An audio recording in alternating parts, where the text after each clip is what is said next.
Дорогие друзья, вы спрашиваете, чем мы строим и откуда у нас принтер, собственного ли изобретения, и где его приобрести. Рынок, в принципе, небольшой, но компании есть, которые изготавливают этот принтер в серийном производстве. Я, не скрывая, могу сказать, что мы при помощи конструкторского бюро собрали принтер этот самостоятельно, вот, и отпилотили его на 2 домах, исправляя ошибки, недоработки, вот, но при этом мы все равно построили. То есть строительство возможно, несмотря на то, что продукт еще сырой и нуждается в доработке. Я думаю, в будущем проектом мы закончим реконструкцию строительства принтера непосредственно уже. Вот, и он попадет в массы, будет арендовываться, либо продаваться. Это уже на усмотрение маркетинга.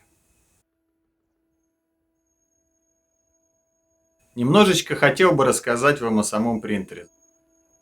Значит, принтер у нас не тяжелый, не громоздкий, собирается в течение 30 минут, вот, помещается в легковой автомобиль и транспортируется. Вот, потребляет немного энергии и, скажем так, прост в использовании. Поэтому вы не переживайте на тот счет, что этот принтер запечатается в доме и останется там навечно. Нет, это не так. Принтер занимает не больше 90 сантиметров в дверном проеме. Этого достаточно, чтобы сделать входную группу в дом. Межкомнатные двери могут быть и уже. Но входная эта дверь 90 сантиметров должна быть. В принципе, у него 88 сантиметров. Он выезжает спокойно из дома. Никаких проблем. Значит, что касается размера диаметра дома.